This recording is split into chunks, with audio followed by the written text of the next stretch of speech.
रामपुर नाम की एक सुंदर सा गांव था।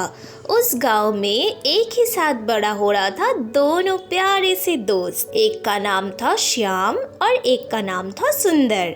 श्याम और सुंदर को देखकर कोई नहीं कहेंगे उन लोग दोस्त हैं, सब कहते हैं दोनों भाई भाई है। 1-2 महीने के लिए श्याम बाहर गया था और 2 महीने बाद वो वापस आ गया था गाँव में। ऐसे ही करके चल रहा था। कुछ दिन जाने के बाद सुंदर श्याम को कहते हैं वो गांव के बाहर जाएंगे पढ़ाई करने।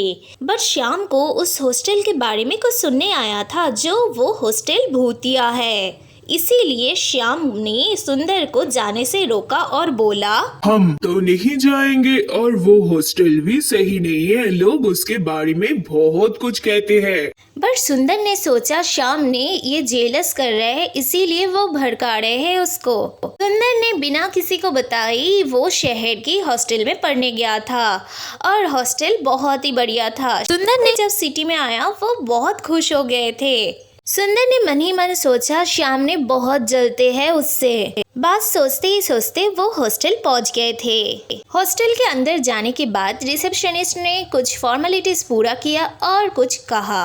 उन्होंने बोला 401 नंबर रूम के आसपास भी मत जाना और शाम के 9 बजे के बाद घर से मत निकलना। सुंदर ने उस टाइम सब कुछ सुन लिया था और बोला चिंता करने की कोई जरूरत नहीं है। फिर घर आके वो पढ़ाई की चालू कर दिए थे। ऐसे ही करके 1 महीने बीत गया था। बट सुंदर ने अंदर ही अंदर सोचता रहता था उस वाले कमरे में ऐसा क्या है जो सब ने बात करते रहते हैं। लोग तो बहुत कुछ कहते हैं। उस कमरे में 3 आत्माओं को कैद करके रखा है। एक दिन सुंदर ने सोचा कुछ ऐसा करेंगे जिससे उसे पता लगे उस कमरे में क्या हो रहा है। एक दिन शाम हो गया था और वो जल्दी जल्दी खाना पीना खा के सो गया था। पूरा हॉस्टल भी सो रहा था क्योंकि 9 बजे के बाद कोई भी जगह नहीं रहता था। इतना सुंदर हॉस्टल था। उस हॉस्टल की 3री मंजिल पे जो रूम था वो शापित था और भूतिया भी था, ये सबको पता था। रात को 2 बजे उठ के वो कैंटीन में गए और 1 कप कॉफ़ी लेके वो धीरे धीरे ऊपर की तरफ चलते गए। सुंदर को डर तो लग रहा था बट बहुत हिम्मत करके वो 401 नंबर रूम की तरफ गया।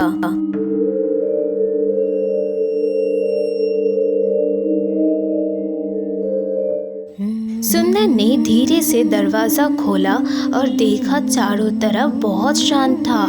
वो एक तरफ 1 कप कॉफ़ी रख के वो निकल गए थे।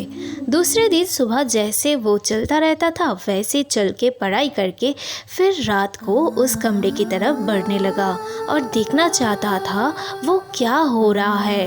वो जब घर के अंदर गया वो देख के चौंक गए थे, उसको कुछ भी समझ में नहीं आ रहा था। अगले दिन सुबह होते ही हॉस्टल के हेड ने सुंदर को गाँव भेज दिए थे। सुंदर ने जान में तो बच गए थे बट उसका बोलना बंद हो गया था, वो कभी भी बोल नहीं पाएंगे। सुंदर की बोलती बंद होने का कारण था उस कमरे में जब सुंदर गया था तो एक कंकाल देखे थे, एक औरत देखे था और एक छाया देखा था और वो साया किसी और का नहीं अपना ही दोस्त श्याम का था।